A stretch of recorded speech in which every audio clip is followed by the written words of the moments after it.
Good morning, good afternoon, good evening, wherever you are in the world. Thank you so much for joining us for Agents of Change, how human touch is bringing digital financial services to new customers in India. This is a conversation that we've been talking about within CFI and with Misha for the last year, and I'm just thrilled that we're able to share with you this research and start a discussion about agent preparedness for the digital transformation in India. We just have the reports hot off the presses. So if you can see me in the video, here's the report. If you're coming to one of our events over the next month, you'll get a copy of that, but you can also access it digitally. We've already put it in the handout section of this webinar, which is on the drop-down menu to your right. Before we get started, let's go ahead and put up a poll on the screen to better understand who we're talking with today. So I'm going to put up this first poll here. And this first poll asks which of these categories best describes you, or in our industry jargon, what kind of stakeholder are you? You can select one of the following. We've got a few options here. Are you from the government or from the public sector? Are you from the private sector? Are you from a development organization? Are you from academia or a think tank like we are here at CFI, or do you identify as something else? It looks like just under half of you have had the opportunity to vote, so I see those votes coming in. I'd like to leave it open for just a few more seconds in case you're still reading through that list. Okay, great. Let's go ahead and close that poll. Sorry for those of you who didn't have the opportunity to navigate over there while you're still setting up your sound and joining the webinar. You should be able to see the results of this poll on your screen now, and it looks like we have a lot of people from development organizations. 39% of you are from development organizations, followed by the private sector, and then the government and academia and think tanks are tied, and then a few people self-identify as other. And I think this wide variety of people that we have joining us is a reflection of this topic. This topic covers so many different areas of the financial services space, and so that makes sense to me, and hopefully our discussion can be broad enough to account for all of those. All right, well, we have one more poll to better understand who we're talking with today, so let's put that up on the screen. And this poll asks about where the focus of your work is. Are you in Asia and the Pacific, Sub-Saharan Africa, Latin America and the Caribbean, global, in terms of the focus of your work, not necessarily where you are based, although they can go together. So it looks like you're making your selections now. Just over half of you have voted, so I'm going to go ahead and keep this poll open for just a few more seconds so that we can collect as many responses as possible. All right, let's go ahead and close that poll. 3/4 of people were able to take the poll, and it looks like this is no surprise. We have almost 40% of people who have joined us today. The focus of their work is Asia and the Pacific, and given that the focus of this report is India, that's no surprise to me, followed by folks who have a global focus, and then Sub-Saharan Africa.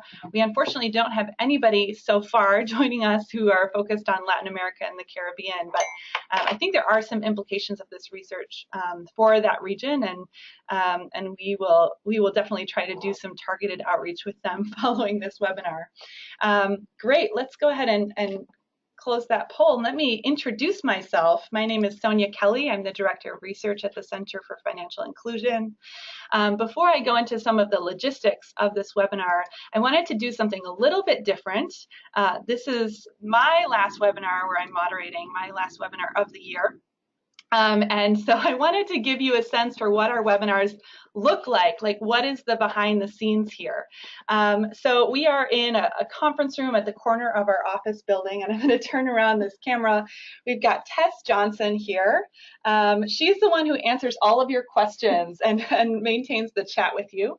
We've got Neil Kennedy. He makes sure that our technology works. And then we've got our managing director, Elizabeth Ryan, here as well, joining us. So we've got a full room here, and then of course we have Misha Sharma, who is calling in from her office, which is in Chennai, India. Obviously, she's not in the room with us, but after I give a quick introduction about this project in this call, I'm going to turn it over to her. She's going to be just on audio because her presentation is primarily slides.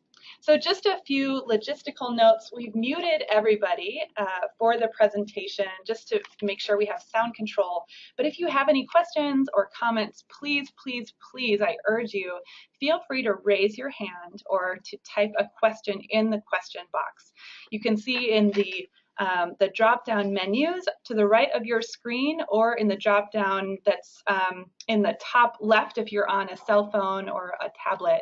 There's a little icon that's an icon of a hand, and there's a drop-down menu of questions where you can start a conversation with Tess, and we can make sure to unmute you and make sure that you're part of the conversation, because we do want this to be interactive and engaging, and not just something where you hear research and then turn off your computer, but something where you can actually respond to it. We are recording this session, and we'll be sharing it on our website afterwards for those who wanted to participate but were unable to. If you can go to the next slide, I can talk a little bit about the Fellows Program. So the Fellows Program was established within the Center for Financial Inclusion in July 2015. That's over 2 years ago. And the goal was to encourage independent research and analysis on some of the questions that we thought would really move the needle on financial inclusion. And these are questions that we truly don't know the answer to within CFI, that we feel we need to engage experts in this area to be able to make progress on these questions. And these experts, we found, have thought very creatively about these questions and tackled them sometimes in different ways than we expected. Our first cohort of fellows was 4 people located in 3 different countries conducting research on about 20 different markets. Our second cohort of 6 fellows were working on 5 different research questions located in 4 different countries, conducting research on over a dozen markets. This time we had some more focused country-specific research, and that's one of the, and Misha's work is focused specifically on India, so you'll be hearing about that today. The Fellows Program is generously supported by a grant from the Rockefeller Foundation. We're so grateful for their support of these 6 fellows studying 5 frontier topics in financial inclusion. Well, with that, let me go ahead and turn it over to Misha Sharma, and I'll introduce her first. So Misha is, if we can move to the next slide, great. Misha is a project manager at IFMR Lead. Her bread and butter is customer level surveys, and I've met with the IFMR Lead team in Chennai, and they do excellent work hearing the customer voice. And so when this topic came out about human touch in a digital age, we asked, what does human touch look like in a digital age? We got a lot of proposals to study high digital environments, but Misha's proposal came to us and basically posited India is rapidly moving towards a digital environment. And in the midst of this huge transition, human touch is essential. And the key people that are ushering in this digital transformation, the key individuals that are interfacing with customers. So the key interface with customers is a huge number of agents that are agents of the financial institutions that are the ones that are instructing customers on how to use the products that they're getting, on how to use their digital channels. In some cases, they're doing this very well. In other cases, they're not completely prepared to usher in this transition. So Misha's going to talk a lot more about that. But let me say on a personal level, one thing I've really appreciated about Misha is her natural curiosity. She is somebody that takes a question and is not afraid to look at it from different angles. She took the question that we asked and she went in a slightly different direction, and we were thrilled with that because I think her research has implications for India as India moves digital. So I've already taken up too much of our time. Let me turn it over to Misha to present her research. Misha, we have your slides all loaded and are excited to hear about your research and findings. Thank you so much, Sonia. That sounds great. Just to quickly confirm, you guys can hear me well, right? Yep, we can hear you just fine. Okay, great. Thank you so much, Sonia, for that detailed introduction about the research as well as the CFI Fellowship Program. Just before I get started on the research and the presentation of the study, I just wanted to add that the fellowship for this research study was co-shared between me and Shreya Chatterjee. And just wanted to add that Shreya has contributed immensely to the study. Unfortunately, she couldn't join us today for the webinar, but I will also be speaking on her behalf as well. Okay, so great. With that quick note, I just want to dive straight into the presentation. We will first be talking about a brief background, which will involve, exactly talking about the research questions, the specific questions, as well as what the methodology was that we adopted for this study on the human touch in digital financial services in India. And then we will be talking broadly about some of the key findings from the study, and the recommendations that we provide for financial service providers in India. Obviously, like Sonia mentioned, the report is already published online. So for more detailed notes, one can always read the report. So I think this will be a good starter in terms of getting to know a little bit more about the study. Next slide, please.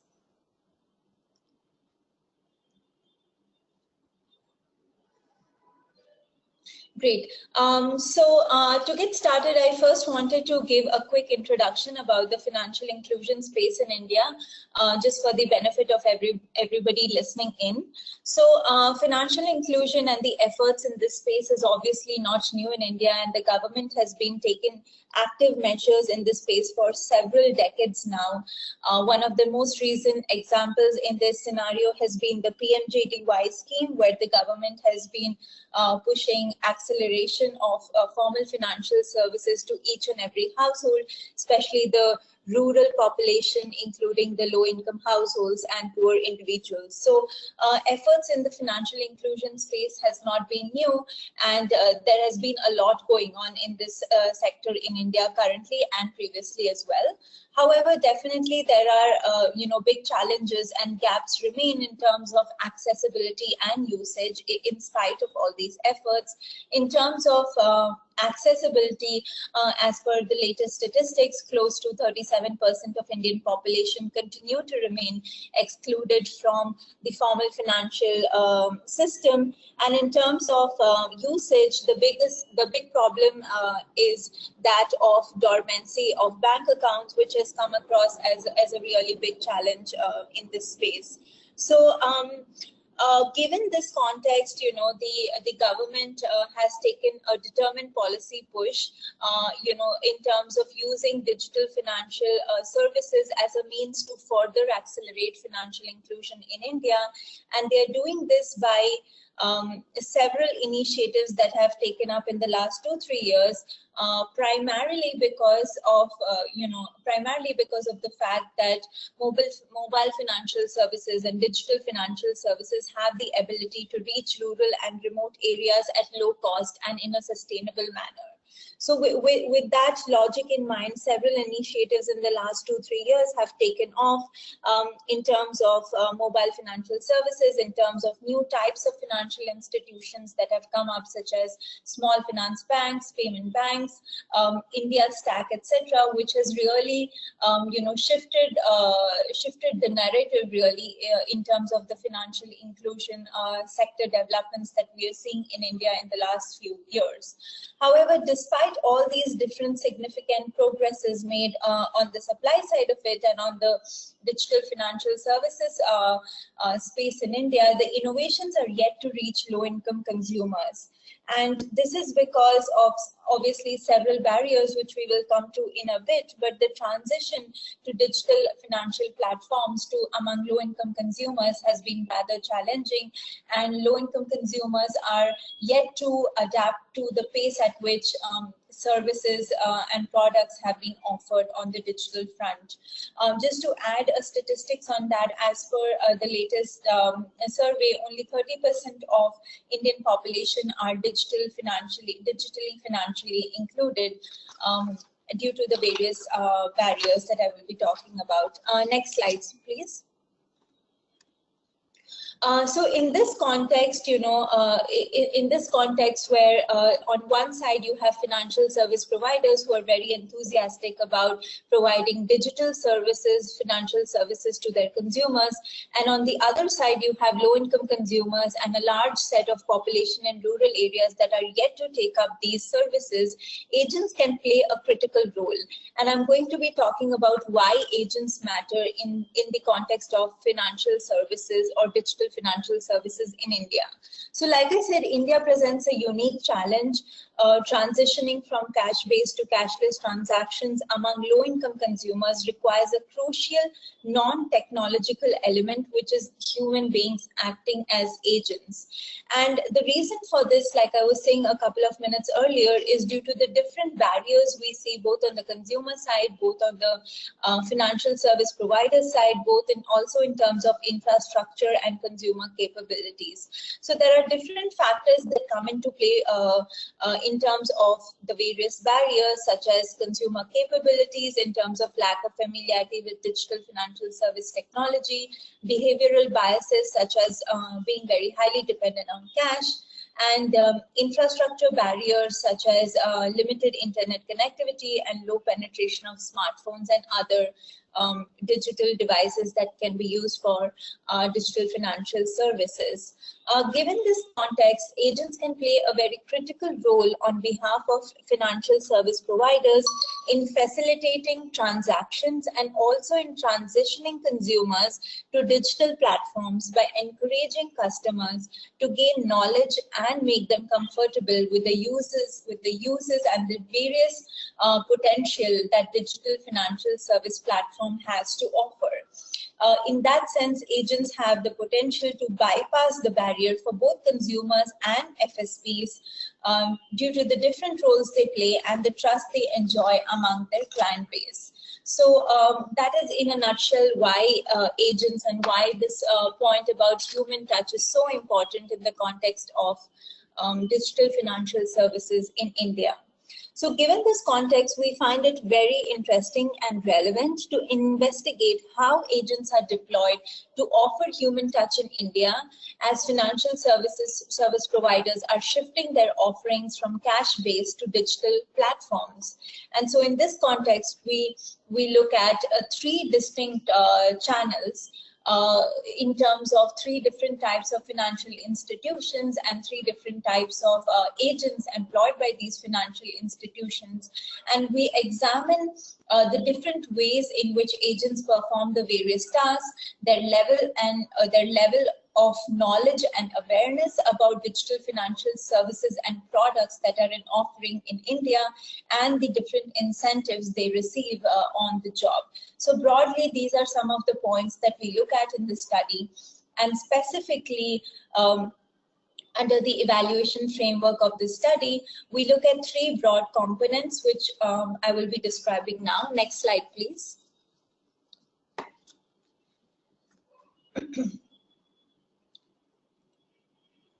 So in terms of the specific research questions, we look at three broad components. We look at adequate resources, we look at level of awareness and knowledge, and we look at motivation.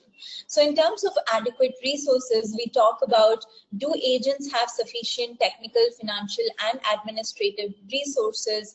And this refers to, the different kinds of equipments and resource and materials that they use while performing their services and while performing transactions on behalf of their customers. We also talk about the time available to them to do their job, because sometimes they might not be employed as agent as their primary source of occupation and income, and so we also look at the time factor, and we also look at the level of support they receive from their financial service providers.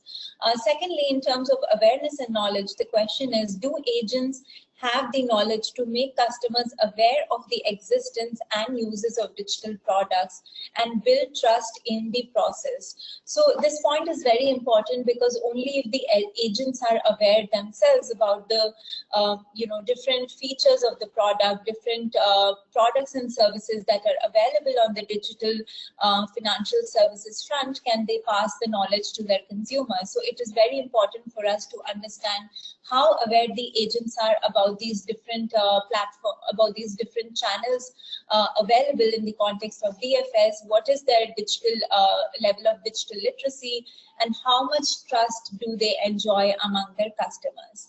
Lastly, we look at the question of motivation, and here we look at whether agents are willing and motivated to spend the time needed to promote awareness and assist customers. Here we are talking about both monetary and non-monetary incentives. Next slide, please.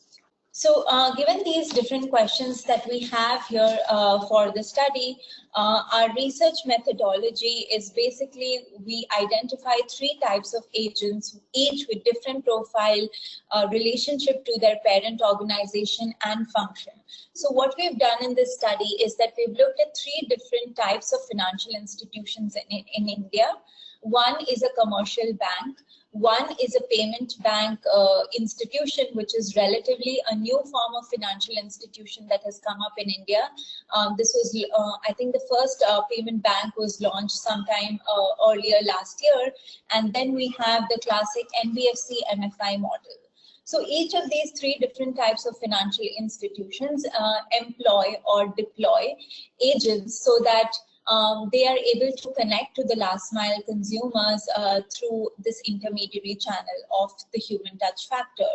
And just to give you a snapshot on this, the commercial bank, which is obviously the oldest form of formal financial institution in India, deploys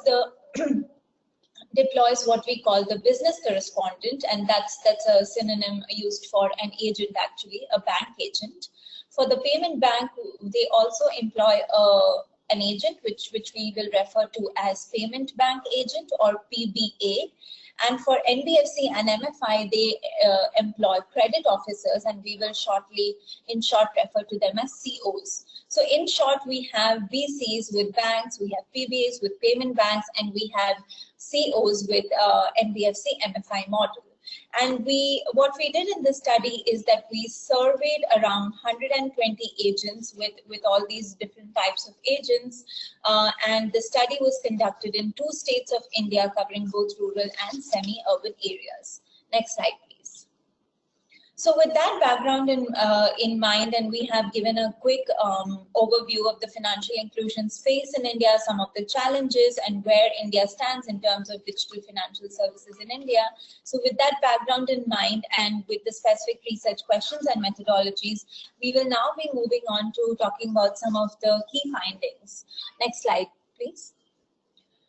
So in terms of key findings, as I just mentioned a few minutes ago, we have looked at this study from a point of view of a framework in terms of evaluating how effective really are these human touch points, and how effective are these different types of agents in performing their functions. And to assess how well they are doing in their functions, to assess how successful they are across different channels, across different parameters, we identified 3 types of broad points, which I just described earlier, in terms of resources, awareness, and motivation. So first, talking about resources, we will talk about administrative, financial, and infrastructural resources. So in terms of administrative resources, we define this as access and quality of equipment, support from FSPs, and the time available that the agents have to perform their jobs.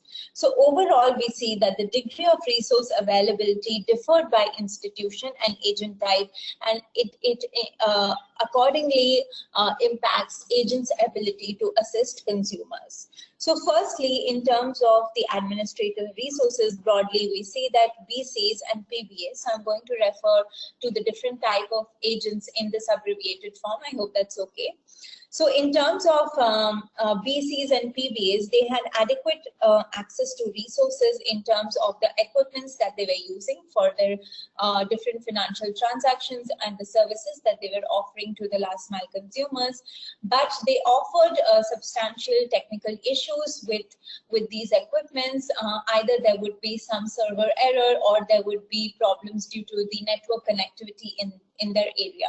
So even though they had these kind of equipments, and as you can see in the slide, we have a picture of the different equipments here, which they were using. The equipments were quite, modern, and the equipments used internet and electricity and needed to be charged, but there were often some technical issues with it. So that was one major challenge that we observed. On the other hand, CEOs did not use any digital platform. So in this context, we tied up with a particular MFI institution, and the CEOs that they had employed did not use any digital platforms for their financial services. PBAs, in terms of the support from financial service providers, which is Payments Bank, received very little support, and this there was hardly any awareness about the product. There was hardly any marketing or marketing done by the payment bank in question. And therefore, this definitely also affected the demand of the product. And this is something that will come across in all the slides because, this was a common recurring theme, that because nobody knew about the product that the payment bank was offering, nobody knew about it, the awareness was low, the demand was low, and people were unable to see the potential opportunities that this product could offer. FSPs also provided agents with, these different devices that were used to verify customer identity and micro machines that they could use to swipe their cards and then withdraw money. So, one of the devices in the picture here is a micro ATM, which they were using to swipe their cards. And this was very, very useful for the last mile consumer, since they did not have to travel far away to the bank, and they could just go to the BC, which was situated at a central point, or the BCs would come to their house, either way, and they could withdraw the money. So it was all really good in that sense, and accessibility of services was really appreciated, but sometimes there were challenges with these equipments as such. In terms of level of support that the BCs received from their aggregator or from their commercial bank, they definitely did receive support, but there was scope of improvement, because there were some substantial queries that the BCs had about the financial requirements, or about the devices, or about the balance available, or about the new products that they wanted to offer to customers, and the bankers were often busy. So, we felt that there was scope for improvement for banks to increase their level of support. Lastly, for the credit officers or the CEOs, they enjoyed a lot of support from the microfinance institution in question, and this is also because they were full-time employees within MFI, and MFI was concentrating solely on providing credit to individuals or to group members in a self-help group sort of situation. So the level of support was really good. Next slide, please. In terms of the infrastructure available, broadly we saw that infrastructure was good in terms of access to electricity, and in terms of banking infrastructure, in terms of presence of banks and ATMs. But there was definitely some issues related to network connectivity in rural areas, which I've just been talking about in the last slide. One important point here is that we also surveyed the agents about the acceptance of electronic methods of payment through EPOS, which is electronic point of sales, or through mobile wallets. And we saw that the acceptance of these digital platforms or payment devices was very low, and there was hardly any use case for this. So I think this is definitely a big barrier in rural areas, and other studies have also highlighted this, that both on the supply and demand side, there's not so much of an incentive for people to transition from cash-based to cashless payment transactions. I think the emphasis has been a lot on the payment space, also because it's the easiest to transition to in terms of going cashless compared to, say, a credit product or an insurance product. So payments would be easiest to transition, but in rural areas there has been a big lag, and I think there's a lot of catching up to do, and a lot of factors into play.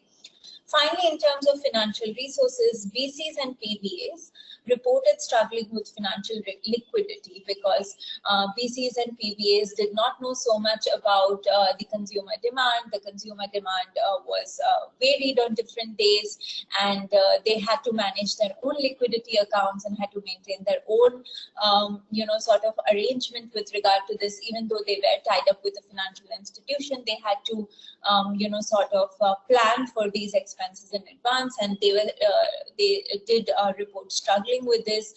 They also mentioned that withdrawals were more than deposits, which is something that we've seen in earlier studies as well. In terms of financial resources for credit officers at MFI institutions, this was not a challenge because they could very well anticipate the credit requirements of their consumers, and they could accordingly disperse credit. So in that sense, this is more of a service in terms of credit, and it was very planned much in advance. So this was not a problem. Next slide, please. So moving on, we are now going to be talking about the second component of the framework, which talks about the awareness and knowledge of the agents in terms of what is their level of awareness about the different products and services in the digital financial space that we have in India, in terms of their level of training, in terms of the trust they enjoy between them and the last mile consumers, and their digital literacy levels. So in terms of training, we asked the agents whether they have been trained by their financial institutions and what kind of training they've received, and what else would they like to receive training on, and what are some of the challenges here. So here we see that COs and VCs received rigorous training, while PBAs receive little or no training. So this is something that I've mentioned earlier, that PBAs with the payment banks received little to no support from the financial service provider, largely because this is a new product. I think the financial institution, in this case, the payment bank, is still finding its foot in the ever-growing market of digital financial services in India, and so they are still trying to figure out what are the best ways to reach to the last mile consumers. And so Misha, I think we lost you. Misha, are you there? All right, well, we'll have our team get back in touch with Misha. In the meantime, I just wanted to point out a few things that flag a few things that she's said that I've written down that I think are really important in thinking about the applicability of this research, and then we can jump back into these key findings. The point that only 30% of the Indian population are digitally financially included, according to a 2016 survey, I think is really a critical point. We saw last year demonetization really shake up the landscape and introduce a disequilibrium in the financial system, and some posited that maybe this disequilibrium was the government wanting to push people into digital financial services. And in fact, that is what we saw. There was a huge uptick in the number of people and the percentage of people using digital financial services. But since that time, as the government has increased the supply of paper currency in the notes that are allowed, we have seen that uptick change to more of a plateau, and I think this research speaks to why that might be, like why we saw a rise in digitization when it was the only option, but now that paper currency is an option again, we're not seeing this rapid rise anymore. And I think this research being situated in that moment in time in India is particularly relevant. Can I just add to that? This is Beth, and we just, if you check our blog in the next few days, we have a blog coming from Intermedia, which looked at the effect of demonetization in India and really saw a huge drive for people to open bank accounts, basically because they had to deposit all that cash or take it to the bank to exchange it. But the uptick in use of digital payments was, as Sonia said, not as long lasting. So I think we are on, in this study, we're onto some of the reasons why.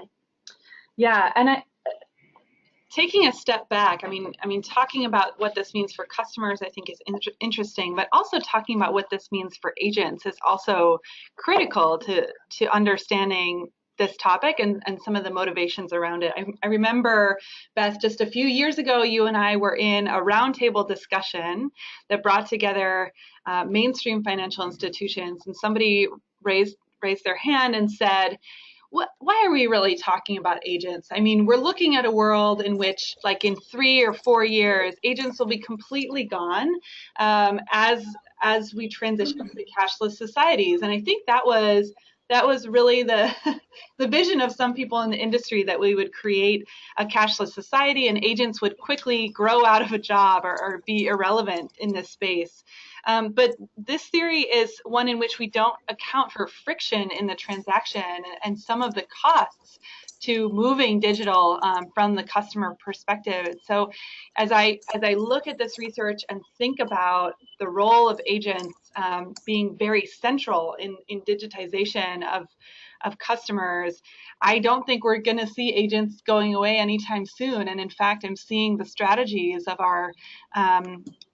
our industry and key thought leaders shifting towards really understanding how to prepare agents. Beth, do you have any other comments on that?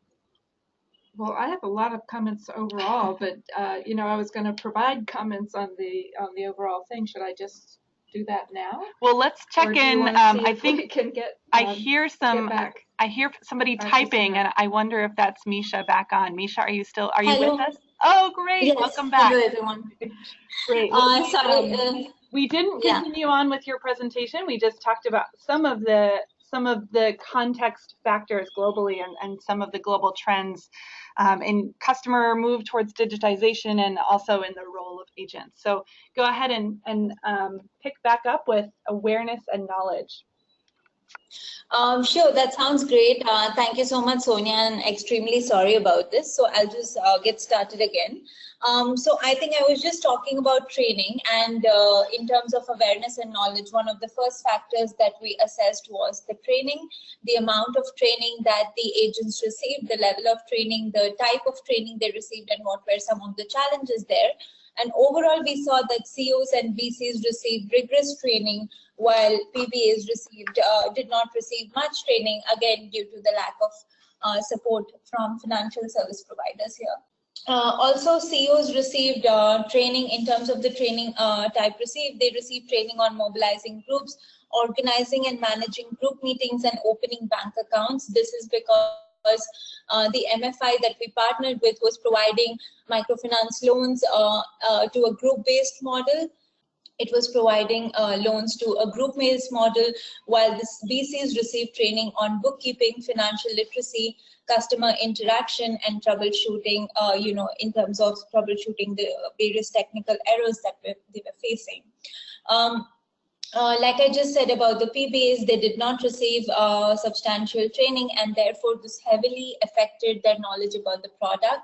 They were not able to explain their customers what the terms and conditions of the products are, what the product features are, how does the product work, whether it works on a smartphone only, or whether it also works on a feature phone.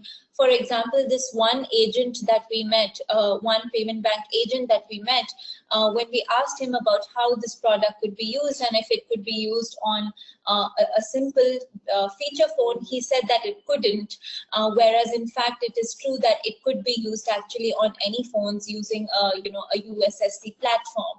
So in that case, the awareness about the product itself was so low, and it was quite clear that the financial service provider had not done enough campaigning and awareness of these products amongst its agent, that it was heavily driving down the demand for the product. Next slide, please.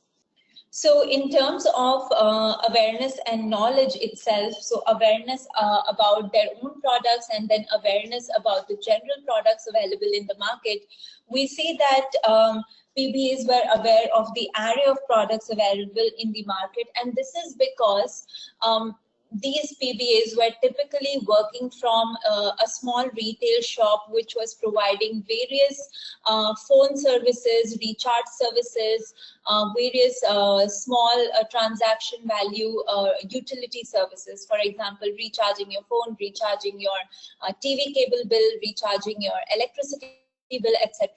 And so they were really high in demand. Their service was very high in demand.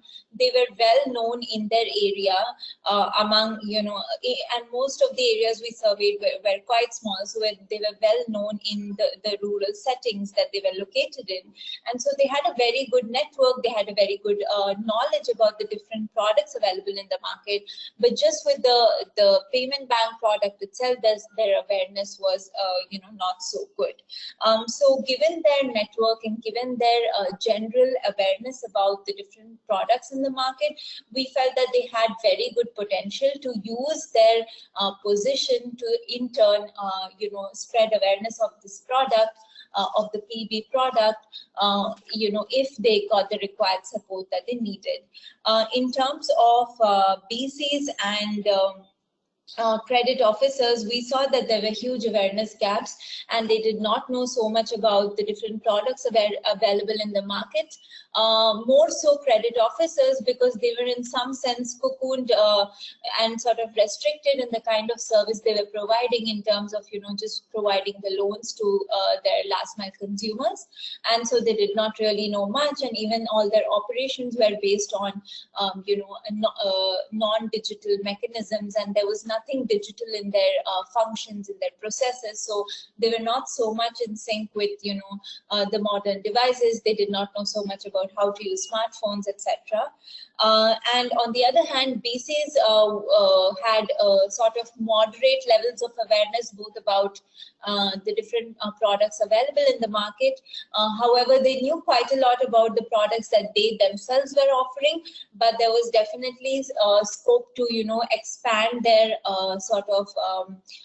expand their scope and expand the types of other kinds of products they could offer, and also expand the services they could offer in terms of talking to them and using their trust and using their rapport with the customers to sort of then introduce them to other digital methods. Next slide, please.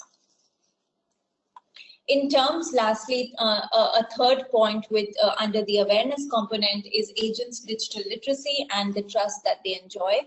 So again, in line with all that we have seen so far, PBAs had good knowledge and skills to compensate for customers' poor digital literacy skills, but they did not have any sort of, they did not enjoy any trust among their consumers, and there was a lot of skepticism related to the product, and therefore, they were not able to use that into converting their customers to becoming a PB client. As well, the BCs were less knowledgeable, and COs ranked the lowest in terms of digital literacy. However, both these types of agents enjoyed high levels of trust, again, due to the kind of rapport they had in the rural area, due to the network being a very small group of people, and due to the close interaction and the level of interaction they had with their last mile consumers. Next slide, please. So now we are going to talk about the third component actually of this framework, that is the level of motivation, and motivation both in terms of financial and non-financial aspect.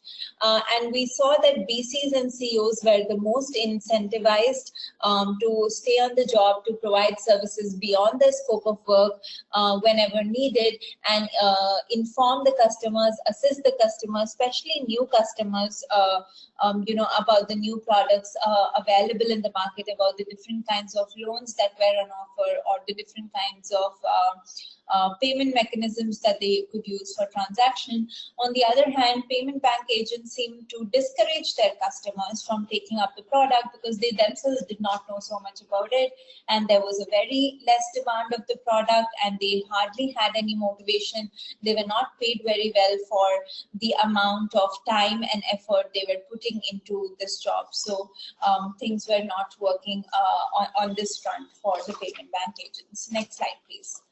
So considering all these different components that I have just talked about, we ranked agents' effectiveness, and we used the evaluation framework that I just described, and we assessed agents' effectiveness and agents' level of success in onboarding customers onto digital platforms. Now, I think this sentence is important also because we have to see this in the light of the fact that, customers are, and, low-income customers are not yet on digital platforms fully. We're just trying to see how efficient and how successful they can be, or they are in doing so. And, like I said, there are substantial challenges in rural areas among the low-income consumers, and there is not much of a use case for them to ditch their cash-heavy transactions and adopt cashless mechanisms for payment or other types of financial services. So on the right side here in this slide, we see a box. It has these different parameters. Sorry, it's not very clear here, but in the report, it's very clear in terms of the font. And we have these three different types of parameters in terms of resources available, levels of awareness, knowledge of the agent, and motivation. And we assign low, medium, and high levels of success for agents' performance across these various parameters. So what we've tried to do here is sort of do a quick numerical assessment of the different types of services they provide and who does it better in the given framework, and who ranks better across these three categories. And from our results here, we can see that using these categories, we find BCs and COs, so business correspondents employed by banks and credit officers employed by MFIs, to be most effective, while payment bank agents lagged significantly across all these parameters. And it's obviously not very surprising about payment bank agents, given that across all the parameters, they're not doing very well, they're receiving less support, they don't have adequate resources, and the motivation levels also waver. So these are the different parameters, and then accordingly we have ranked BCs to be first, credit officers to be second, and payment bank agents to be third. Next slide, please. So now, this was a very quick summary of the background of the findings, and lastly, we're going to be talking about some quick recommendations. Obviously, these are just very preliminary, and there's a lot of more research that can be done, in-depth research on each of these channels, and definitely, looking forward to hearing Sonia's and Beth's point of view on these points. But broadly, what we saw that our study has broad relevance across all categories of financial service providers. Even though we chose only a selected set of FSPs, we felt that it does have relevance because agent is a very key point and a very key middleman person in between the last mile consumers and FSPs. So starting with the commercial banks, we feel that banks and BC operators need to provide more regular support to agent. And when we say more regular support, we mean that, while they are touching base with them constantly, they need to provide more support in terms of the technical issues they were facing. They need to provide more support in terms of the suggestions that they might have to offer in terms of the financial liquidity constraints. Just to give a quick example here, some of the BCs told us that there was a severe liquidity crunch at the beginning of the month because many consumers were coming to them and withdrawing money that they would receive in their bank account due to the government benefit schemes across different types of government schemes that the government offers.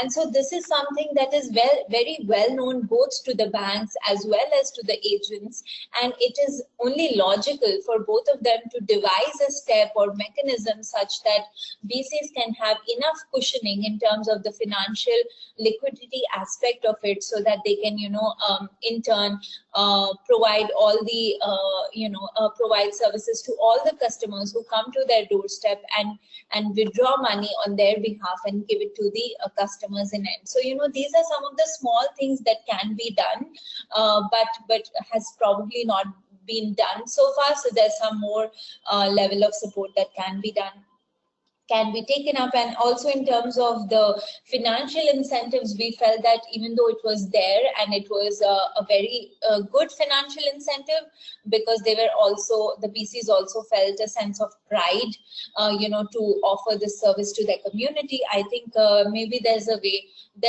need to think about this innovatively, and the money that they were getting out of it potentially could be increased.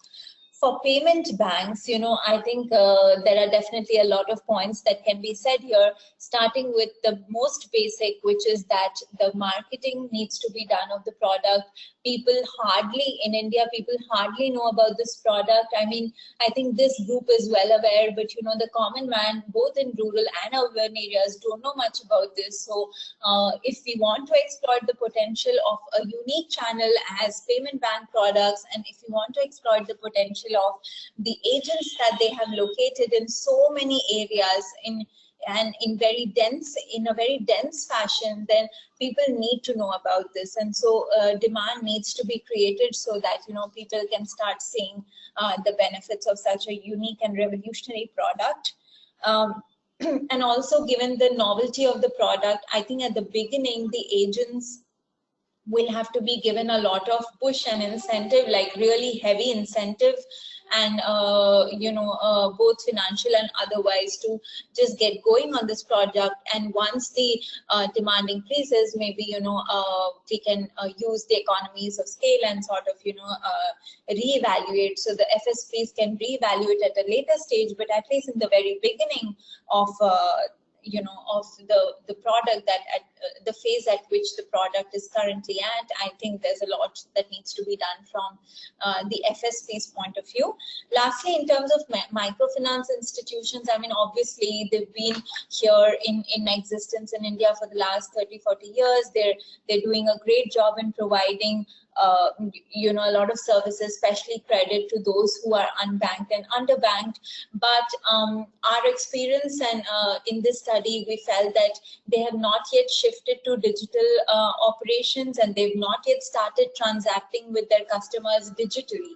At least with the MFI that we partnered, they were not doing the transactions digitally, and they were very heavily reliant on cash-based mechanisms. And this was also to some extent dangerous, because they were withdrawing a lot of cash, and they were giving cash to them in hand, and the customers wouldn't then would travel to faraway places with this heavy a lot of huge amounts of cash in their bag or so. So I think this can definitely be avoided in this day and age, when there are so many ATMs and when there are so many innovative ways of withdrawing money, right from a payment bank to a mobile wallet like Paytm, which has just announced a launch of its ATMs. So there are just several options available. So I think it would be beneficial for MFIs to start thinking about using digital methods in their transactions. And then lastly, heavily investing in heavily investing time with credit officers, because they seem to have a lot of influence on their customers. So, somehow investing time and effort in training credit officers and passing on the knowledge to them first, so that credit officers can in turn influence their last mile consumers. So those are some of the recommendations that we have from the study. And with that, I will be wrapping up now my presentation. And obviously, I'm sure I'll get a chance to say this again, but I greatly thank the CFI team, Tess, Sonia, Beth, and the entire CFI team for giving us this wonderful opportunity to do this research in collaboration with them. So I'll stop here and we'll open up for questions. Thank you. Thanks, Misha. And I love ending on recommendations and very concrete ideas about what financial services providers can do better. We have at least 20 minutes for our discussion. We've set the end time of this webinar as 15 minutes past the hour, but we are certainly all willing to stay longer. We've already got some questions coming in, and so I look forward to a robust discussion. But let me turn first to our Managing Director, Elizabeth Ryan, to hear her thoughts about the implications of this research. Thanks, Sonia, and thanks, Misha.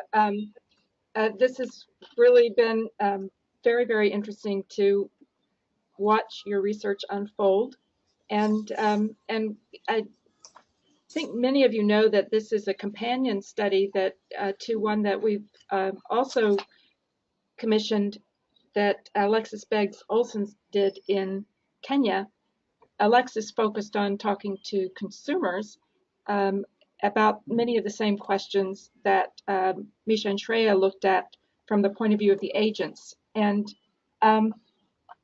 Alexis's paper pointed out the clear need for customers to engage in discussions with a human being at certain points in the process, particularly in initial learning and getting their questions answered at the beginning of product usage, and then during problem solving when they have problems that need to be solved. And so if we look at this as the real needs for human touch and then switch back over to the perspective of the agents, and we see how agents are being prepared, there's just a clear finding from this study that despite the clear role of agents in solving this critical introduction to digital need, agent networks are not focusing on preparing the agents for this role or providing incentives for the agents to do this.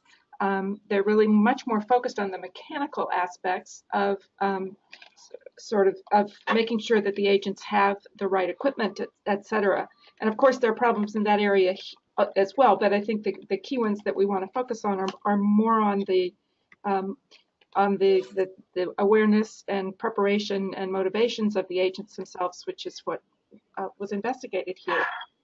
It's interesting that really the agents that seem to have been most motivated and to be willing to spend the most time were the microfinance agents, who are of course employees as opposed to being in a contractual relationship, which I think is an important factor. And of course, we have three very different perspectives from the business correspondent, payment bank, and microfinance examples. But since each one is a sample of one, and there's a lot of flux going on in the industry, I don't think we can draw too much conclusion about other payment banks or other commercial banks from this sample. We need to be careful about that. But as a sort of portrait of agents overall, I think it's very useful. So we know from other surveys that we've done with mainstream bankers that banks are very concerned about making the agent model work profitably. And we'll be looking at this more in 2018 in our project with the Institute of International Finance. And in India, we've been also working with the Business Correspondents Association to create a code of conduct for the network managers related to consumer protection. We've been doing that work together with Microsave. And that code is emphasizing many of the same things that this research emphasizes, such as training of agents, grievance redressal and problem solving, and the consistency of information that is provided to clients. So here we are, on the one hand, saying, we want to see the agent model succeed and scale because it is a critical way to advance financial inclusion. But we're also looking at perhaps you could say adding cost to the model by suggesting a stronger role in preparing and training clients the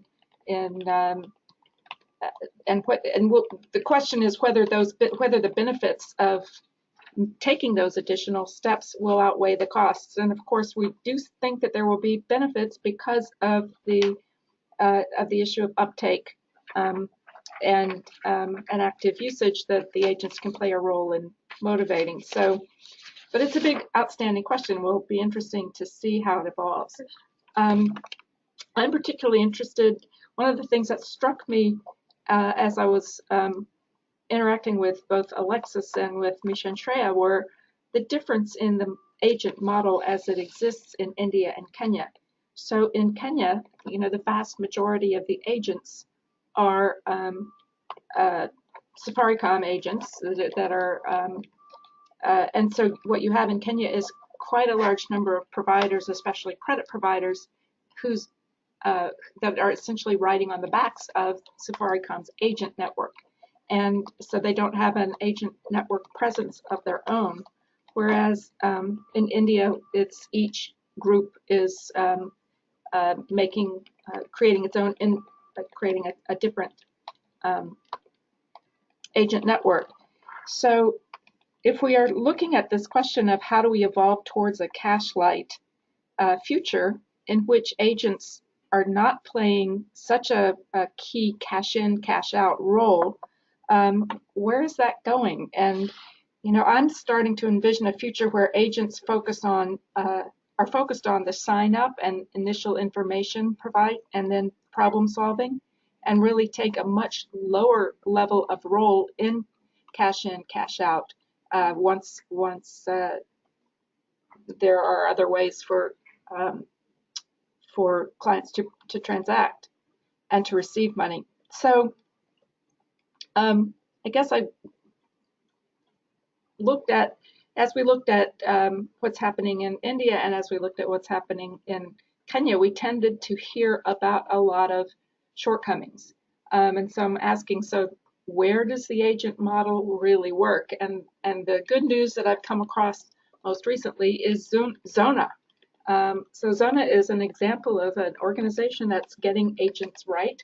It's really spends a great deal of time treating its agents as entrepreneurs and helping them succeed as entrepreneurs, and has been able to make that a profitable proposition and use it to then move into a wider range of financial services. So I do think this issue, this study that you all have done, Misha and Shreya, has been it's really addressing a key issue that the financial inclusion sector needs to solve. And thanks very much for contributing to sparking a conversation on it. Great, thanks, Beth. And that focus on where is it working, I think, is a good focus as we take a critical lens to this question. Let's go ahead and open the line. We've had a number of people raise their hand and submit a question. I'd love to turn first to Rati Sharma, who's a postdoctoral research at Harvard University. Rati, are you with us? Rati, could you test your sound? I think we've unmuted you from our end, but if you can look for the unmute button on your end, that would be great. All right, looks like we're not getting Rati on the audio. We'll keep trying from our end, but I'll go ahead and just ask her question. Sorry if you're hearing some background noise. We have some construction going on across the street, and they chose this moment when we opened our line to move forward with that. So the question from Rati is about security of data. So we're trusting these agents as with the transition of customers into digital financial services. Misha, can you talk a little bit about the security of data in this transition? I know that the agents themselves might not be doing a whole lot on the coding side with the institutions, but as they're engaging with customers with personal identification information like PIN numbers and account numbers and IDs and things like that, can you make any comments about the security of this information?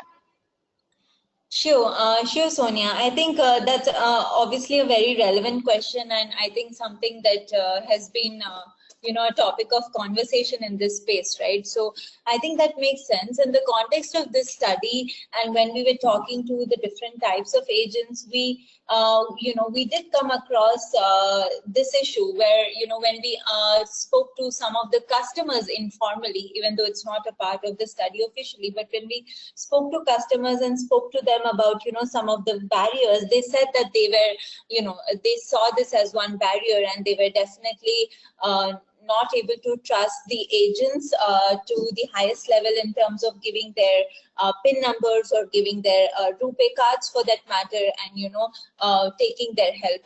And just to add to this, I think in terms of BCs, we saw that the BCs that were deployed by commercial banks enjoyed the highest amount of trust, because they were the ones who were receiving the Aadhaar unique identification sort of information from their customers, and they were putting in their biometric identification on the biometric identification device, and then they were also putting their PIN number in case there were some elderly people who would come in, who would walk in as customers. Then they would just not punch in the PIN number directly, but just tell it to the agent, right? So there's obviously trust is very implicit in this, and especially we saw this in the case of business correspondents, since they are based full time in their villages, in their communities, and they know them day in and day out, like they have a very strong relationship with them. We saw that the trust factor was really high, and so data security and sharing of information between business correspondents and customers was less of an issue, at least according to them. But obviously, in the case of payment banks, I think that is still picking up, and we are actually yet to see how that will go, because the demand of the product has been so less that we couldn't really navigate this point of this point in this research study. But we'll have to see as we move, maybe in the next 1 to 2 years. Let's turn now to Pirzada. I'm so sorry. I will probably butcher this name, but it's Pirzada Mohammed Owais. Pirzada has a question about based on his research. He's based in Pondicherry Universities. Pirzada, can you test your sound? Are you on the line with us? We've unmuted you from our end, so if you could. Okay, no problem. I can go ahead and ask this question. Pirzada says he himself did a study on 160 BCs, and his conclusion was that the BCs, the business correspondents, are not taking financial services to the doorsteps of customers, and so there's a lack of connection there. And he wonders if the BCs are really doing any good except opening no-frills accounts and following that mandate. So, I think that your study, Misha, is a bit more optimistic than that picture, and would love to hear your thoughts on that. Sure. Yeah, I think that's a great question, Sonia. And as Beth was also talking earlier, we've just partnered with one type of financial institution, with one financial institution within each type. So it might not always be externally valid, like the results from our research study, but could have some broad relevance. So in our case, in this study, we saw that BCs were doing much more than just opening no-frill accounts. They were, withdrawing money for their customers for the government benefit programs, and this is something that we saw very heavily, because in the state of Tamil Nadu, the government offers a lot of benefit schemes and offers a lot of cash under different programs, and so a lot of the rural population actually goes to the bank to withdraw money at the first of the month or at the first week of the month. So we saw that they were doing a lot of cash out services, also to some extent cash in services. They were also making a lot of utility payments actually on behalf of the customers in the case that in this case, and they were also exploring how they could secure loans actually for their customers from the banks. So if they felt that they had a particularly good rapport with a given customer, and if they felt, they would obviously qualitatively judge the customer, and they would try to, based on the knowledge that they had about the customer over a period of years, they would try to judge whether this person or this customer is credit worthy or not, and then they would use that qualitative knowledge and put in a word with the bank for loans as required. And one big thing that they were also trying to do, and something that hadn't been launched at the time of the study, but they were trying to digitize the electricity bill payments. And this is something very important because every household has, obviously access to electricity, but this has not yet been while this has been digitized, the rural customers don't use the digital channels because they don't know how to do it they don't know how to make the online payments, and they don't know how to sort of access that. So this is for majority of the rural populations, and this is something that everybody has to pay. So they were offering value added services as well. So in our case, we, like you said, we saw a positive picture. Let's turn now to Malika Sridhar, also from India. Malika, can you test your sound? We just turned you off mute here. This is always a challenge because we're doing it on the fly. Malika, are you with us? Hi, can you hear me? Yes, go ahead. Hi, thank you, Sonia, and thank you, Misha, for a great presentation. It was a really interesting study and to get to know a lot of your findings. So my question was in particular to the credit officers for MFIs.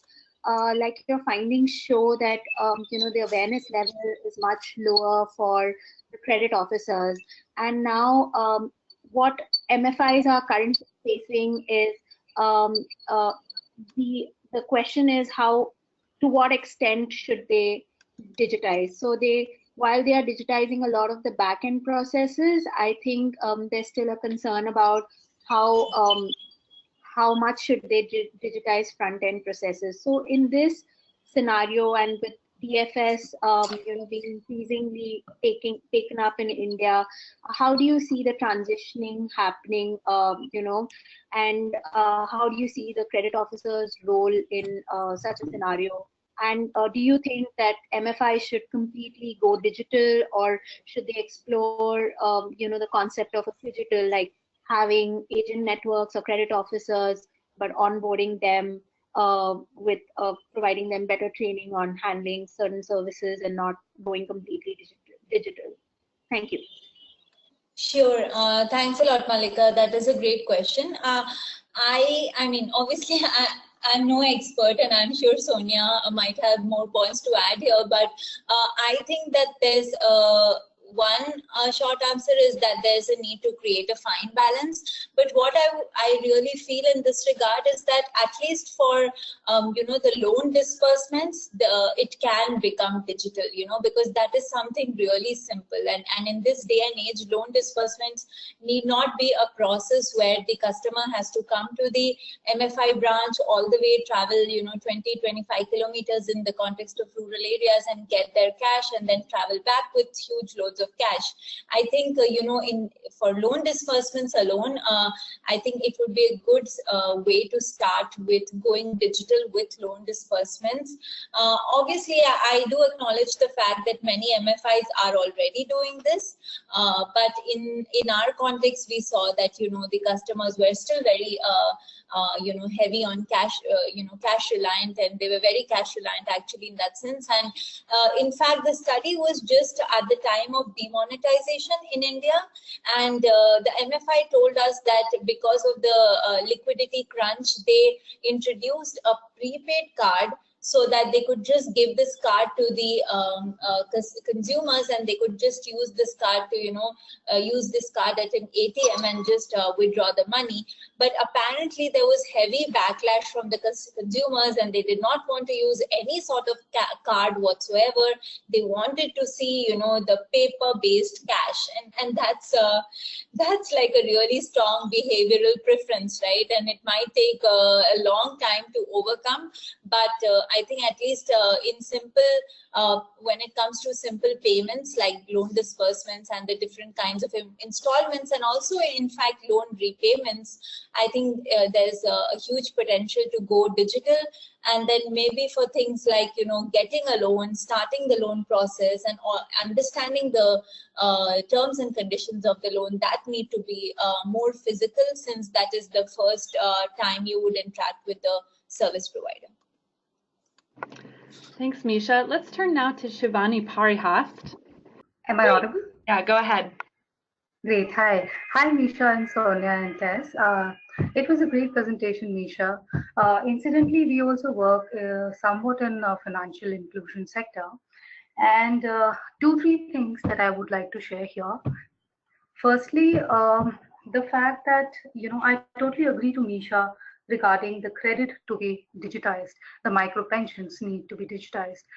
But however, how she discussed about human touch, we cannot remove the human touch from this entire cycle, the entire process.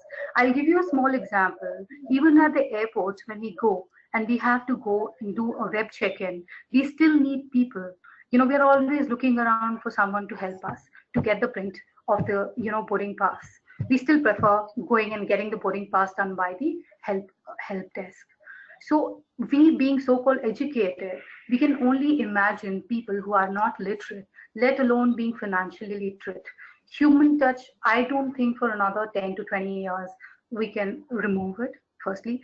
Secondly, a small little observations that I also had was the fact that we were talking about payment bank agents who are probably not faring as well as the other counterparts. Is probably is this because they are only 2 to 3 years old in the system? They have PBAs have been introduced in India in August 2015. So probably would you credit this, or is this owing that, or is there any other reason you feel? Thank you. This is Beth. I just wanted to pop in and comment on the thing about the time to transition to being comfortable with digital transactions. And I think our research that we've just done in Kenya really provides a counterweight to your estimate of how long it takes, because in Kenya it has not taken very long. Our research really confirmed that many people, the majority, I think, of people interviewed in Kenya were quite comfortable doing certain tasks digitally. They were comfortable doing transactions digitally, and in some cases preferred that. And so, it's really a question of getting used to it and having good reasons to use digital rather than cash. Misha, do you want to add to that? Sure. Just want to quickly, add to Shivani's question, actually, where she asked about why the payment banks are really not doing well. I think this was one of the really novel findings of our study, because I think our study was one of the first to do, I think one among the first to do research on how payment banks is working on the ground and how the agents are interacting with the customers. So I think there are a couple of reasons. One, that yes, in April, I think sometime in 2015 they were approved, and then they were given the license sometime in mid 2016, and they actually rolled out only later last year, I think after sometime around October or so last year. And so it has not been very long. That is obviously I think one of the biggest reasons. I think another big reason could also be this huge competition now in India, like with every month there's just some new new new type of mobile wallets that's being announced, right? So just after demonetization, there was so much of a crazy campaign about this mobile wallet called Paytm. And after that, there was so much of campaign and advertisement about other types of mobile wallets like Freecharge, MobiKwik, and then there was obviously the government-sponsored mobile wallet, which is the Bheem app, which is based on the UPI. So I just think the market has exploded to another level, and the kind of attention these different mobile wallets have attracted, and the kind of ease with which you can just do all kinds of transactions on this, that same attention has not come to Payments Bank yet. And I think that is the biggest challenge.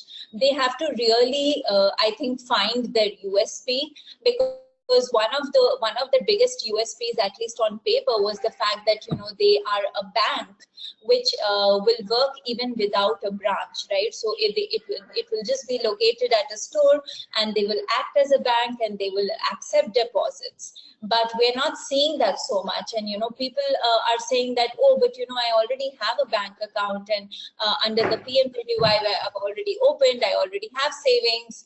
So on one side we're hearing that narrative. On the other side, we're also hearing the narrative of banks still being quite far away and not being so accessible. So I think Payments Bank have to really find their niche and USP. I think the market has just exploded in India. Great. I'd love to turn now to Hema Bansal. Hema's with the SMART campaign based in India, and ask a little bit about the application of this research vis-a-vis other things that are going on in the space. Hema, I understand that you worked specifically with BC networks and thought about this preparedness question. So let me turn to you to talk a little bit about that. Hema, we've just unmuted you. Okay, perfect. You're with us. Great. So thank you. I think this research is coming out at a very pertinent time. I think there's especially the research that kind of talks about the comparison between the payment banks, the microfinance institutions, and the BCs. I think what this research potentially will trigger people to think of, the stakeholders to think about is in terms of what is there to cross-learn from each other. I think as you see, the research critically maybe points out that what are the strengths of some of the strengths of the MFI sector. That's the relationship with the client, and the ability to kind of communicate effectively with the customers, especially on the product or terms. That knowledge really lies with the microfinance institution, the credit officers, while in terms of the BCs that have effectively kind of worked in utilizing the digital platforms and effective, in providing the financial services to that extent. So there seems to be the study can be indicative that there are some strength areas in one which can be brought into another, can be used as a learning lesson. So there's a cross learn over that can happen. The research also is very critical for I think users like banks, for example, or the payment banks again, and microfinance institutions in different ways. One is for commercial banks. This research really sets the tone for commercial banks, that they need to be more responsible in terms of taking the ownership of the BCs that they own and ensuring that they kind of provide the full support to the BCs. The work that we've done on the code of conduct that mentioned on the BCFI, it really just adding to Beth's point, what we've been discussing is there is this this paradox in terms of in terms of how much of human touch needs to be is needed. to ensure that clients understand the products and to increase the uptake and to increase the motivation and in terms of the cost. One of the approaches that we've taken while developing the code of conduct for BCFI is that we've really mapped up the risks that are, that the risk the client faces at the CSP levels, and then really trying to come up with trying to kind of see which are the high risk areas, which are the moderate and which are the low risk areas, and then trying to frame the code of conduct around the high risk areas, because we are sure that we will need to take a more gradual approach in kind of getting to address these issues because of the cost sustainability issues with the BC. So that's just touching on what's the most priority and just addressing those risk parts at this point, and then moving forward. And once the the PCs get used to it, then moving that forward ahead. So that's about the BCFI code. But then yes, there needs to be banks need to, like for example, if you're talking of India, then IBA needs to be more responsible. The network associations in commercial banks, this research should be able to kind of get more attention and traction from banks also, that they need to play an active role. Payment banks, what Misha mentioned, I'm not sure what samples we had, but there's only one payment bank apparently which has kind of worked with which has experience in working with the customers to that extent in terms of providing financial services or payment services, of course. So not directly, but there seems to be, even again, this research seems to point out that there still needs to be done more in terms of the payment banks critically, and rightly pointed out by Misha. I think they need to kind of work on what their niche is, given that there's so much of competition around. And for microfinance institutions, again, I think that's it's again the level of comfort that they need to kind of get drawn to, because what VCs are doing, what MFIs are not really able to do. And so there is that's what the research basically is showing. And so maybe there is something that MFIs can learn from the BC models in terms of application of the usage of the digital application. Thank you. Thanks, Hema. I'm going to take my moderator prerogative and suggest we move on to one more question. I'd like to open the line to Anna Pantelik from Fundación Capital. Anna, can you test your line? Yes, can you hear me? Great, go ahead. Yeah, I was just wondering whether you'd explored a little bit more about, from the consumer side, what are their reticencies and why are they sort of against using digital financial services? Is it a question about product design, or is it, really what we've been discussing about, people who are unfamiliar and uncomfortable using digital financial services? Yeah, thanks. That's definitely a very relevant question. So actually in this study, we did not explore the consumer side of it, the demand angle. We were just exploring, on the supply side, what are the different types of financial institutions that are unique, and what are the types of agents that they have employed. So we obviously, acknowledge that this is one big aspect of, the research work here. So one of the reasons why we did not do this is also because there's already so much research done in this space about, understanding consumer barriers in terms of DFS and why they're not so easily able to transition from cash-based to cashless transactions. And, all the narrative that we hear about digital transactions, the value and volume of digital transactions increasing in India day by day is actually skewed only to the, to probably 5 to 10% maximum of the Indian population. The remaining 80 to 90% is actually, employed in the informal sector. They are based in the rural areas, and they do not have access to the relevant infrastructure that they would need, and also the consumer capabilities in terms of, their understanding, their awareness to use these different kinds of products. So yes, like that's definitely a very relevant question, but we did not tackle it in our study. But there are a couple of other studies that we could perhaps point to that talk about the consumer side challenges.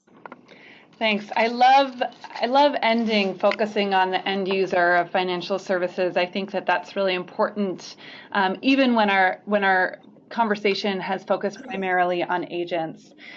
We have so many other questions that we weren't able to get to, either because we weren't able to connect with you in our chat with you, and we'll troubleshoot that to make sure we have smoother conversations for next time, but also because we just had so many questions coming in, which is encouraging for us. We're looking forward to connecting all of those unanswered questions with Misha after this call so that you can start an online discussion. But also for those of you who are on the line who want to be connected with Misha for other reasons, please feel free to be in touch with me at skelly@axion.org, and I would be very happy to connect you with Misha. Just a couple final reminders. We have the report in the handout section of this webinar. We will be having an event at the Inclusive Finance India Conference the first day next week. That's the Monday over lunch. So if you want to join us for lunch, please feel free to ping me, skelly@axion.org, or any other of our staff members, and we'll be sure that you get an invitation. Like I mentioned at the beginning, this is our last webinar of 2017, and as we try to think about how we can better serve you with our webinars and get information across, but also have an engaging and meaningful discussion, we would be happy to collect feedback. So there will be something popping up for you to rate this particular webinar, but if you have any additional feedback, please feel free to be in touch with me at skelly@axion.org. You can read this research or share it at bit.ly, that's bit.ly/human touch DFS India. Again, that's bit.ly, bit.ly/human touch DFS India. And we look forward to hearing from you, and we look forward to you joining us for our next webinar. Thank you.